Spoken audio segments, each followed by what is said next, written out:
सौ भी हुकूमत के लिए खतरा है, तुमने देखा नहीं है आंखों का समंदर होना। और यदि आप इस देश की आधी आबादी को नजरअंदाज करेंगे तो आपकी सरकार नहीं चल सकती है। 2024 में आप किसी तरीके से नहीं आ सकते हैं। नारी शक्ति वंदन अधिनियम 2023, आप हमारी पूजा करना चाहते हैं, हमें किसी पूजा की जरूरत नहीं है।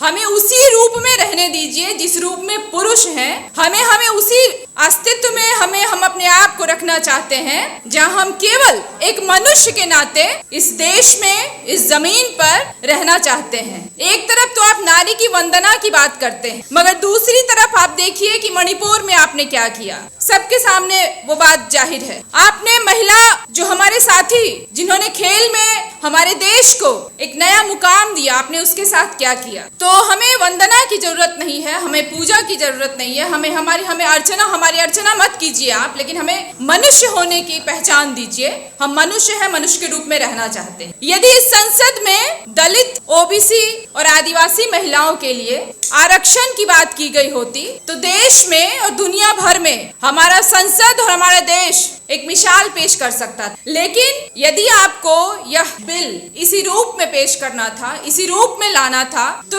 1996 से लेकर हमने 2023 का वेट क्यों किया। आप में से सब लोग जानते हैं कि समाजवादी पार्टी, राष्ट्रीय जनता दल और तमाम ऐसे जो भी पार्टियां थी जो कि जान रही थी कि यदि महिला आरक्षण बिल आता है और जिस रूप में आना था, यदि उस रूप में आता है तो दलित महिला को, ओबीसी महिला को, आदिवासी महिला को, मुस्लिम महिला को किसी तरीके का कोई आरक्षण नहीं मिलने जा रहा है। यह आरक्षण महिला बिल के रूप में तो आया है, लेकिन यह महिला बिल जो है केवल ऊंची जाति की महिलाओं के लिए आया है। और हम इसका विरोध उस तरीके से नहीं करते हैं। लेकिन यदि यह महिला बिल SC, ST, OBC महिलाओं को ध्यान में रख करके लाया जाता, कोटा विद इन कोटा की बात की जाती, तब यह बिल हमारे पक्ष का होता, हमारे लिए एक नई मिसाल पेश कर सकता था और पिछड़ी जाति की महिलाएं उसमें अपनी भागीदारी तय कर सकती। अभी आप डाटा उठा करके देख लीजिए कि महिला जितनी भी राजनीति में महिलाएं हैं उसमें किस जाति की कितनी भूमिका है। उसमें दलित जातियां कितनी हैं, उसमें ओबीसी जातियां कितनी हैं, उसमें आदिवासी के लोग कितने हैं, उसमें मुस्लिम महिलाओं की क्या तादाद, और आपको डाटा मिल जाएगा। आपने पेश कर दिया महिला बिल, लेकिन जाति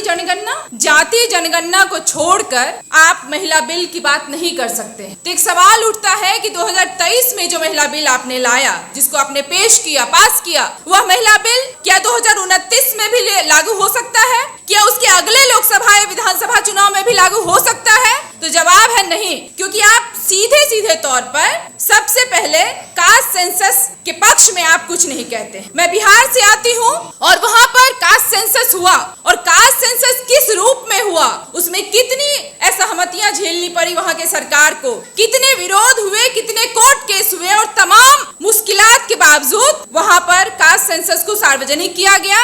और हमने देखा कि किस जाति की कितनी उसमें भागीदारी है, किस जाति के लोग वहाँ किस तरीके से हैं। हमने देखा कि 10% लोग जो हैं वही उनके पास सबसे ज्यादा जमीन है, जमीन उनका, लेकिन जमीन में काम करने वाले लोग कौन? दलित, आदिवासी और ओबीसी के लोग। और हम जब उस फसल को उपजाते हैं, खेतों में काम करते हैं, उन्हीं फसल को आप बोरी में भरकर हमारे जो पिछड़े जाति के लोग हैं, जो कहते हैं कि जो एक खास जिनके पास पैसा नहीं है, उनमें यदि आप बोरी में बांट करके भेजते हैं और आप कहते हैं कि ये हमने राशन दिया है, उपजाया हुआ राशन हमारा, लेकिन नाम आप अपना पेश करके उस पर बेचते हैं, उन लोगों तक भेजते हैं। तो हम इन तरीके की चीजों का सिरे से विरोध करते हैं। और बिहार केवल कास्ट सेंसस ही नहीं, आपने देखा होगा कि यह जो हालिया जो विधानसभा सत्र था उसमें आरक्षण को 65% कर दिया गया बिहार में।